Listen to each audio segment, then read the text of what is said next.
Ինչու Կամիլան 7 շուն ունի, ինչպես է նա օգտագործում իր ազդեցությունը։ Ինֆլուենսեր լինելու ունի իր դժվարությունները։ Զրուցում ենք մարդու հետ, ով գիտի թե ինչպես է ձևավորվում ազդեցությունը։ Բայց միշտ էլ եղել են համայնքներում,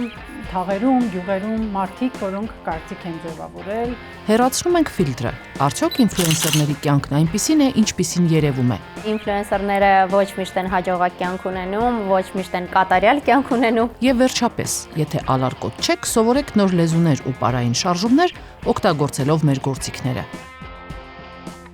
Ստուգված է։ Դիտեք, եթե սկրոլ եք անում առավոտից երեկո։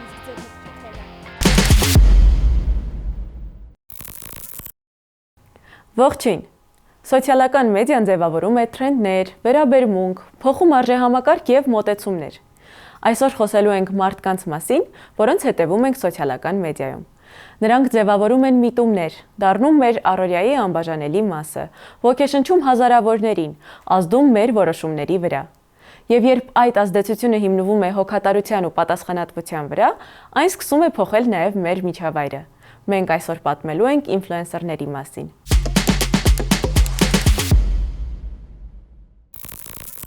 Ինֆլուենսեր լինելու ունի իր դժվարությունները եւ բարդությունները, ունի իր դժվարությունները, բարդությունները, իր կարեւորությունը, որովհետեւ եթե դու ինֆլուենսեր ես, դու պետք է հստակ միտք ունենաս, հստակ կոնտենտ ունենաս եւ ասելիք ունենաս։ Եվ ես կարծում եմ, որ եթե արդեն ունես լսարան, ով քեզ սիրում է, ով վստահում է, հետևում է քո խոսքին, քո խորհուրդներին, ապա քո առաքելությունն է ինչու ոչ կրթել, սովորեցնել եւ կարևորի մասին խոսել։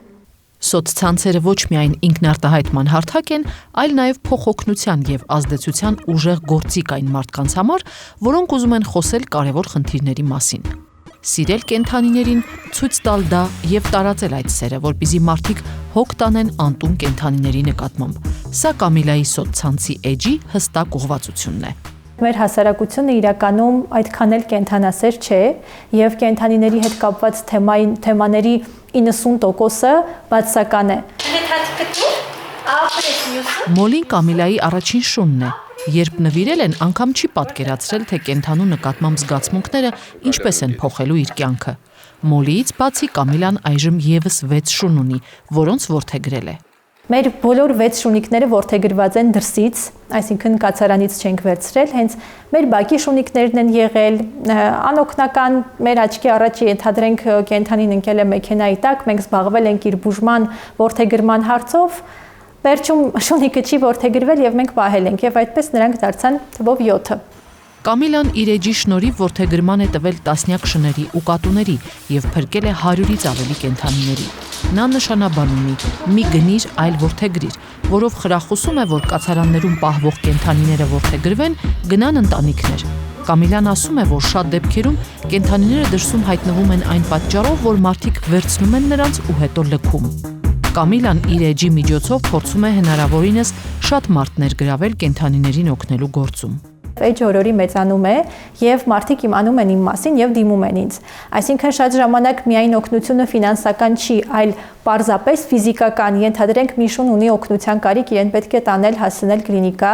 կամ մեկ քաղաքից մեկ ուրիշը պետք է տեղափոխել, ենթադրենք անգամ խնամակալ ունի, տեր ունի, բայց պետք է տեղափոխություն, պետք է օգնություն, այսինքն կամավորական աշխատանք, շատ հրաշալի մարդիկ կան, ովքեր օգնում են ինձ այդ հարցում, ես մենակ չեմ միանշանակ։ Կան նաև բացասական արձագանքներ։ Դրանց վրա չեմ կենտրոնանում, ասում է Կամիլան։ Նա շատ է անհանգստանում կենդանիների նկատմամբ մարդկանց դաժան վերաբերմունքի պատճառով եւ աշխատում է հնարավորինս փոխել այդ վերաբերմունքը։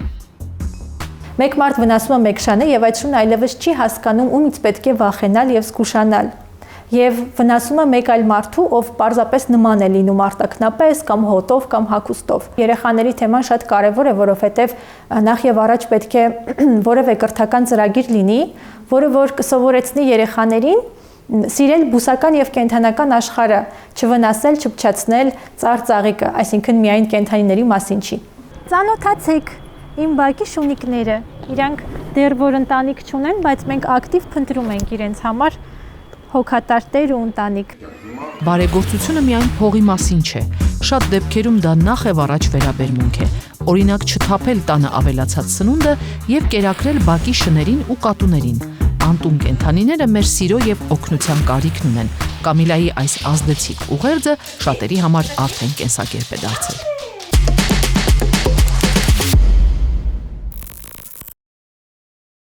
Այսօր մեր հյուրն է մեդիա փորձագետ Լուսինե Գրիգորյանը։ Ողջույն Լուսինե։ Ողջույն Աննա։ Ինձ շատ հետաքրքիր է հենց ինֆլուենսեր բառը, որ չկար տարիներ առաջ եւ ժամանակի ընթացքում պարզապես բոլորը սկսեցին դառնալ ինֆլուենսերներ։ Ես ուզում եմ հասկանալ այդ սահմանը կոնտենտ ստեղծողի եւ ինֆլուենսերի միջեւ։ Ով է կոնտենտ ստեղծողը եւ որ պահից սկսած է նա դառնում ինֆլուենսեր։ Չգիտեմ, արդյոք կա այդ բառարանային այդպես ձևակերպումը եւ երևի օրինակ մարքեթինգային տեսանկյունից այլ ձևակերպումներ կան, չէ՞, այնտեղ կան նաեւ սահմանումներ, տեսակներ ինֆլուենսերների, միկրո, մակրո, չգիտեմ, մեգա եւ այլն, նայած ինչ լսարան ունի մարդը on-line ինֆլուենսեր բառը ուղղակի որ թարգմանենք ազդեցության մասն է խոսք։ Մարդիկ, որոնք ազդեցություն ունեն, թվային միջավայրում ազդեցություն ունեն հանրության, տարբեր խմբերի, կարծիքի եւ վարքագծի վրա։ Այսինքն կարող են դրթել մարդկանց ինչ որ մի բանի, լինի դա ինչ որ մի բան գնել, թե քվեարկել, թե գործողություն անել եւ նաեւ կարծիք են ձևավորում։ Կոնտենտ ստեղծողները այսինքն բովանդակություն ստեղծողներն են, որոնք կարող են ունենալ այդ ազդեցությունը, կարող են ձևավորել համայնք իրենց շուրջ, կարող են դառնալ կարծիքի առաջատար, բայց կարող են եւ չդառնալ, կարող են չունենալ ընդհանրապես այդպիսի նպատակ, պարզապես կիսվում են, չգիտեմ, ասենք ձեռքի աշխատանքի, հայկական ասեղնագործության ինչ որ հմտություններով եւ հնարքներով ունեն հետևորդներ, զբաղվում են նաեւ որպես հոբի դա օգտագործում են, իսկ եթե իրենք նաեւ նպատակ ունեն, որ կարծիք ձևավորեն, դառնալ առաջատար ինչ որ դաշտում, դրանք երևի արդեն ինֆլուենսերներն են եւ ինֆլուենսերները կարծիք ձևավորողները էլի մի տեսակի մասին չի խոսք, էլի շատ դժվար է սահմանել ովքեր են իրենք, որովհետեւ էլի դա կարող է լինել ինչ որ ոլորտում նույնիսկ նեղ ոլորտում մասնագետ, որը պատմում է այդ ոլորտի մասին, կարող են լինել քեզպես երիտասարդներ, որոնք պատմում են իրենց ճամփորդության, կյանքի, չգիտեմ, մաշկի խնամքի մասին, եւ քաղաքական գործիչներ, ընդհանուր մինչեւ վարչապետ, որոնք իսկապես կարծիք ձևավորող են եւ ի պաշտոնեկ եւ նաեւ սոցիալական մեդիայում իրենց գործունեությամբ։ Նախկինում ինֆլուենսերներ էին քաղաքական գործիչները, բժիշկները, իրավաբանները, բայց հիմա ցանկացած մարդ ով ունի սոցիալական մեդիա եւ ուզում է իր կարծիքը տեղ հասցնել, կարող է դառնալ ինֆլուենսեր։ Ինչ ռիսկեր ունի սա ու ինչպես կարող է կարգավորվել կամ արդյոք կա կարգավորման կարիք։ Միշտ էլ եղել են համայնքներում,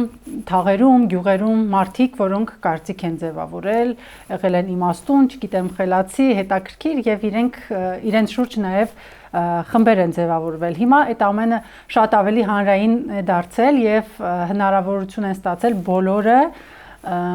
իրենց ասելիքը տեղ հասցնելու եւ իրենց հետաքրքրությունների շուրջ on-line համայնքներ ստեղծելու։ Միշտ չի, որ իսկապես այդ մարդիկ գիտեն ինչ են խոսում, հասկանում են հետևանքները, ռիսկերը եւ այլն, հա, երբեմն շատ անպատասխանատու ալիքներ, էջեր, մարդիկ կան ցանցերում եւ կան թեմաներ, որտեղ այդ անպատասխանատվությունը կարող է լուրջ հետևանքների բերել, չէ՞, ասենք առողջության հետ կապված բաներ կարող են լինել։ Ինձ թվում է առաջին հերթին ինքնակարգավորման կարիք կա, այդ էթիկա կոչվածը, հա, որ լրատվության դաշտում, մեդիա դաշտում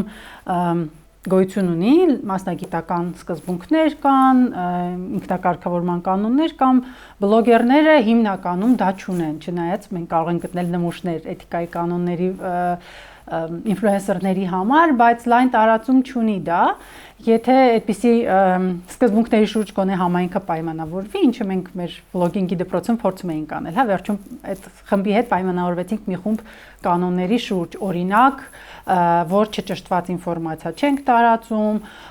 օրինակ չենք տարածում տեղեկություններ, որոնք կարող են վնասել մեր լսարանին, հատկապես եթե մեր լսարանը անչափահասներ են, երեխաներ են, անձնական կյանքի գաղտնիությունը չենք ոտնահարում,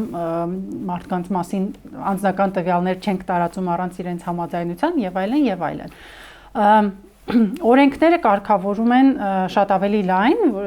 մենք ունենք Հայաստանի Հանրապետությունում տարբեր օրենքներ, որոնք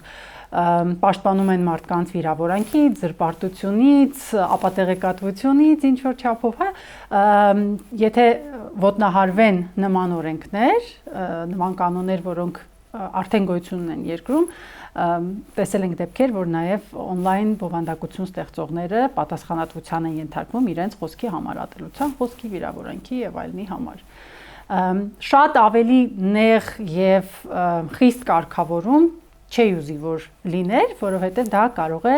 նաև չարաշահումների բերել, դա կարող է հանգեցնել մյուս ծայրահեղության, երբ որ լինեն խիստ սահմանափակումներ, բայց իհարկե կարգավորումների կարիք կա, դրան զուգահեռ նաև կա կրթության կարիք եւ կոնտենտ ստեղծողների եւ դա սպառող մարդկանց մեջ, հատկապես եթե մենք խոսում ենք երիտասարդների կամ երեխաների մասին, կրթություն, որ մարդիկ հասկանան, թե ալգորիթմները ոնց են ազդում են ամենի վրա, ինչ իրենք սպառում են, որ ամեն ինֆլուենսեր կամ բովանդակություն ստեղծող մասնագետ չի, ամեն ինչին պետք չի հավատալ, ոնց իրենք տարբեր են այսօր նաև օրինակ արհեստական բանականության ստեղծած բովանդակություն եւ իրական մարդու, որոնք են այն կարմիր դրոշակները կամ ահազանգերը, որոնց պետք է ուշադրություն դարձնել կասկածելի տեղեկությունների դեպքում եւ այլն եւ այլն։ Լավ կլիներ, որ այսպես ավելի փափուկ միջոցներով կարողանայինք դաշտը կարգավորել կրթություն, էթիկա եւ ընդհանուր օրենսդրական կարգավորում, քան այդպես շատ ավելի խիստ կանոններ։ Օրինակ Չինաստանում վերջերս ընդունվեց օրենք, ըստ որի ինֆլուենսերները հրապարակայնորեն չեն կարող խոսել կրթության, իրավական հարցերի, ֆինանսների, առողջապահության մասին, եթե չունեն համապատասխան կրթություն։ Սա կարող է դիտվել որպես խոսքի սահմանափակում, թե ամեն դեպքում լավ կարգավորում է։ Ես չեմ կարդացել այդ օրենքը, շատ մանրամասների չգիտեմ, երևի պետք է հասկանալ հատկապես ինչն է սահմանափակում, որովհետև օրինակ եթե ուսանողը եւ պատմի իր կրթության փորձի մասին, չգիտեմ փոխանակման ծրագրերի մասին կամ քաղաքացին, որ պատմում է այս կամ այն բժշկական հաստատությունում իր հանդիպած խնդիրների մասին ու դա արգելվի, հաստատ դա լուրջ խնդիր է խոսքի ազատության,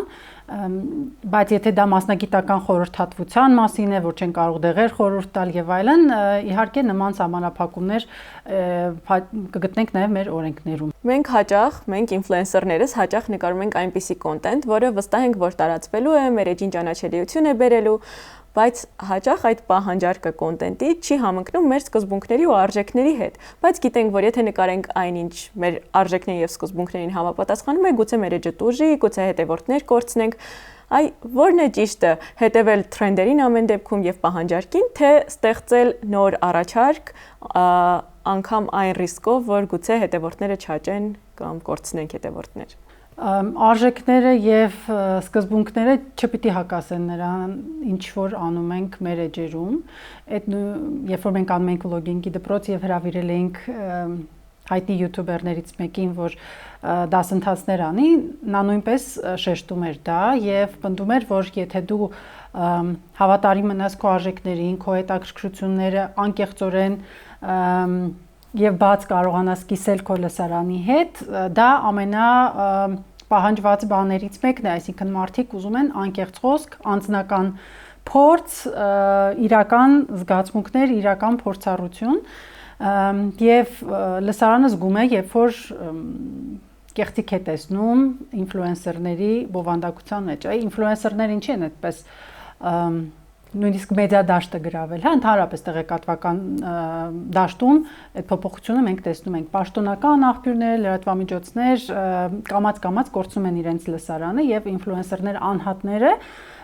դաշտում ավելի մեծ տեղ են գրավում, որովհետեւ մարդիկ ուզում են վստահել, տեսնել իրական մարդկանց, իմանալ նրանց կյանքի մասին, իմանալ նրանց իրական մտքերը, զգացմունքները եւ այլն եւ կեղծիքը ինչ որ մի պահի բացահայտվում է հատկապես, երբ որ այսքան բաց է ամեն ինչի, գնալով բաց է, չէ՞, հա, մարդիկ իրենց կյանքի ավելի ու ավելի մանրամասներ են կիսում լսարանի հետ եւ կեղծիքները շուտ են զգացվում։ Ինձ թվում է միշտ հնարավոր է գտնել այդ բալանսը այն ամենի, ինչ որ իմ կարծիքով ճիշտ է եւ ես կուզեի անել, եւ ինչն է, որ կարող է իմ լսարանը մեծացնել կամ ինչը կարող է ինձ նոր համագործակցություններ բերել, ֆինանսական եկամուտներ բերել, պետք է գտնել այդ բալանսը եւ չխաբել լսարանին։ Եվ վերջապես, ինչպես կարող ենք մենք ինֆլուենսերներս օգնել մեր լսարանին, որպեսզի չհայտնվեն տեղեկատվական մանիպուլյացիաների թիրախում եւ չհավատան այն ամենին, ինչ տեսնում են on-line, այլ կարողանան ավելի լավ տարբերակել ինֆորմացիան։ Հաստատ կարող են շատ օգնել, որովհետև ձեզ վստահում են շատ մարդիկ, էլի հիմնականում ձեր տարեկիցները կամ գուցե ավելի փոքր, մի խոսքով երիտասարդները, անձնական օրինակ, կարծես թե դա ամենավարակիչն է, տպավորիչն է, ազդեցիկն է, այսինքն երբ որ դուք ցույց եք տալիս, թե դուք ոնց եք կողմնորոշում տեղեկատվական դաշտում եւ նաեւ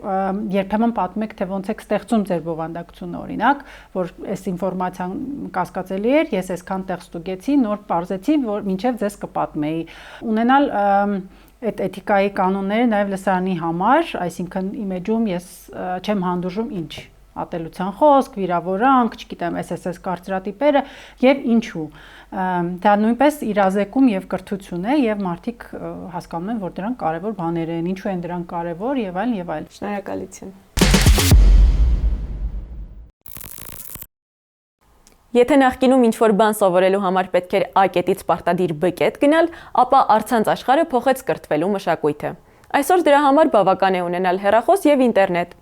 Լեզուներ, տարբեր հմտություններ, նույնիսկ լրիվ նոր մասնագիտություններ կարելի է սովորել ինքնակրթությամբ, համացանցի օգնությամբ։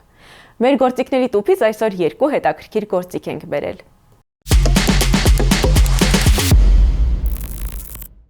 Ողջույն, այսօր ինքնակրթությունը դարձել է շատ ավելի հեշտ։ Մարդիկ համացանցի միջոցով ձեռք են բերում նոր հմտություններ, սովորում լեզուներ եւ բացահայտում իրենց ստեղծագործական ունակությունը։ Այսօրվա էպիզոդում ցույց կտամ 2 գործիք, որոնք կզարգացնեն ձեր ինքնակրթության հնարավորությունները։ Հատկապես կհետաքրքրեն այն մարդկանց, ովքեր ուզում են նոր լեզու սովորել կամ սիրում են պարել։ Google-ում որոնեք memrise.com եւ մուտք գործեք կայք։ Եթե դեռ չունեք հաշիվ, կարող եք գրանցվել ձեր Google հաշվի միջոցով։ Գրանցվելուց հետո հարթակը կառաջարկի ընտրել այն լեզուն, որը ցանկանում եք սովորել։ Օրինակ, անգլերեն, իսպաներեն, ֆրանսերեն եւ այլն։ Կայքում հասանելի ավելի քան 30 լեզու։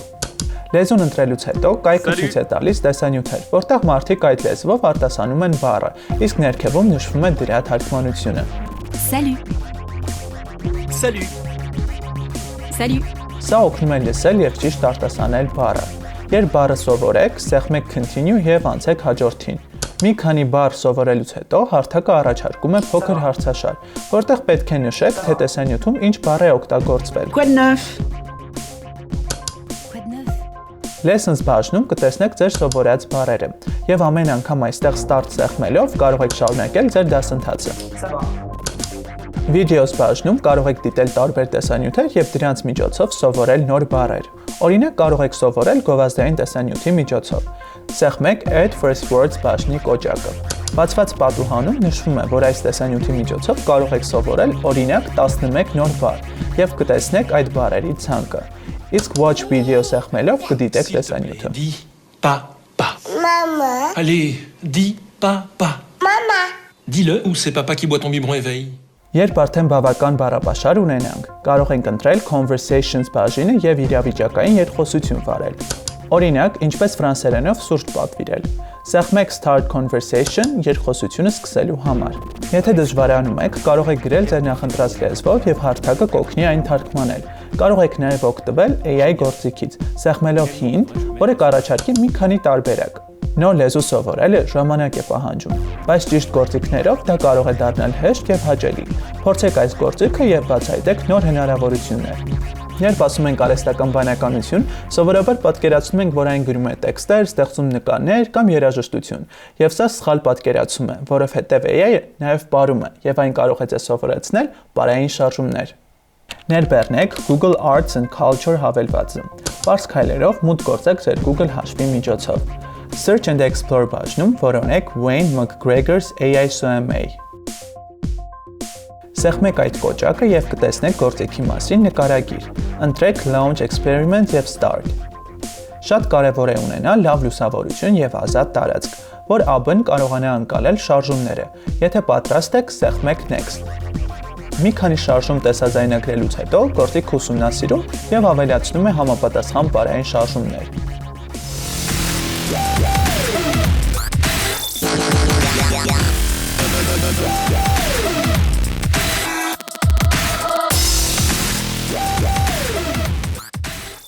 Վերջնական բառը տեսնելուց հետո, սեղմելով Options կոճակը, կարող եք որոշ կարգավորումներ փոփոխել եւ նոր շարժումներ տեսնել։ Օրինակ, Creative Freedom բաժնից ընտրեք, թե որքան շատ կրեատիվ շարժումներ եք ուզում սեղմելով More կամ Less։ Time բաժնից էլ ընտրեք շարժումների արագությունը։ Երբ պատրաստ լինի վերջնական տարբերակը, կարող եք պարզապես սեղմել Share Video կոճակը եւ ներբեռնել այն։ Նոր հմտություններ ձեռք բերելը երբեք այսքան հասանելի չի եղել։ Պետք է պարզապես օգտվել այդ հնարավորություններից։ Արդյոք ինֆլուենսերների կյանքն իսկապես այնքան կատարյալ է, որքան մենք տեսնում ենք էկրանին, թե դա պարզապես լավ մշակված կադր է։ Արդյոք նրանք քիչ են աշխատում եւ շատ վաստակում։ Եկեք տեսնենք ինչ է իրականում թաքնված լայքերի ու ֆիլտրերի հետևում։ Ինֆլուենսեր լինելը շատ հեշտ է։ Ինչ ես անում, որ վիդեո նկարել, կտրել, կպցնել, տեղադրել ու Արդյոք բոլորը կարող են լինել ինֆլուենսեր, ինձ համար այո, արդյոք ինֆլուենսեր լինելը հեշտ գործ է, միանշանակ ոչ, այնպես որ սա մասամբ է միֆ, մասամբ ոչ, իմ կարծիքով անկախ նրանից թե դու ինչ մասնագիտության կամ հետաքրքրությունների տեր մարդ ես, հնարավոր է դա վերածել կոնտենտի, վերածել բլոգինգի եւ արդյունքում դառնալ ինֆլուենսեր, բայց սա հեշտ գործ չէ միանշանակ, այն որ ինֆլուենսեր լինելը, բլոգեր լինելը կամ էլ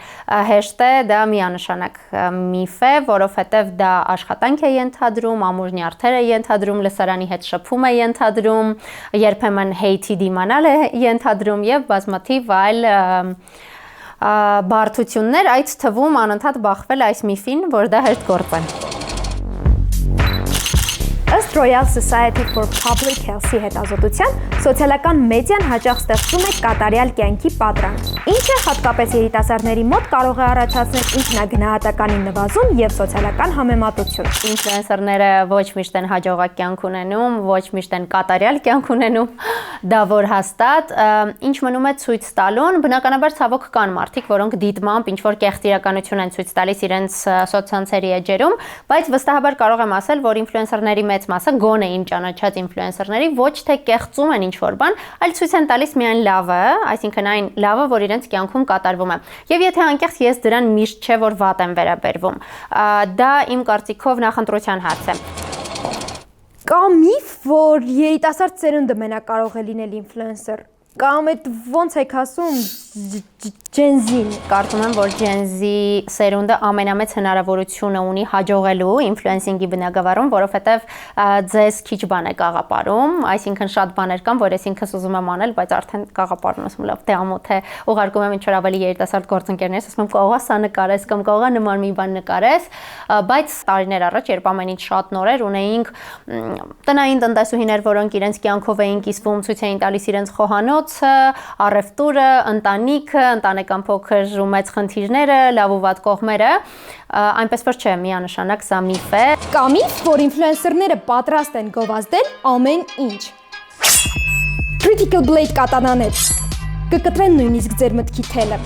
Սա բացառապես անձից է կախված եւ թե կոնկրետ որ ինֆլուենսերի մասին է խոսքը։ Ցավոք ինքս տեսնում եմ բազմաթիվ ինֆլուենսերների, որոնք որևէ տեսակ ֆիլտր չունեն, գովազդում են այն ամենը, ինչ իրենց առաջարկվում է։ Ես ինքս ունեմ ինձ համար սահմանած ինչ-որ կանոններ, օրինակ չեմ գովազդում բեթինգային ընկերություններ, ծխախոտ, էլեկտրոնային ծխախոտ, բայց յուրաքանչյուրի համար բնականաբար սա կարող է տարբեր լինել, մենք տարբեր երևույթների տարբեր կերպ ենք վերաբերվում։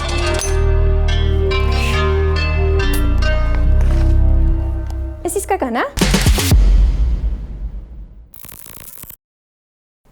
Սա մեդիա նախաձեռնությունների կենտրոնի ստուգված է երիտասարդների համար նախագծի եզրափակիչ հաղորդումներ։ Երիտասարդները գործելիս ծրագրի շրջանակում ես եւ իմ երիտասարդ գործընկերները անցած 3 ամիսների ընթացքում ամեն շաբաթ ձեզ պատմեցինք մեր կյանքում ամենահաճախ հանդիպող խնդիրների մասին, որոնք առաջանում են ապատեղեկատվության կամ մանիպուլյացիաների պատճառով։ Ստուգված էի 12 էպիզոդների ընթացքում մենք փորձեցինք տարբեր պատմությունների միջոցով ու նաև փորձագետների օգնությամբ քննարկել դրանք։ Միասին բացահայտեցինք միֆեր, սովորեցինք ոչ միայն փաստերի ստուգման, այլ նաև այնպիսի գործիքներ, որոնցով կարելի է զարգացնել մեր կրթության հնարավորությունները։ Եվ երևի ամենակարևորը, սովորեցինք, որ մեծ փոփոխությունները սկսվում են փոքր քայլերից։ Շնորհակալ ենք, որ մեզ հետ էիք այս ճանապարհին։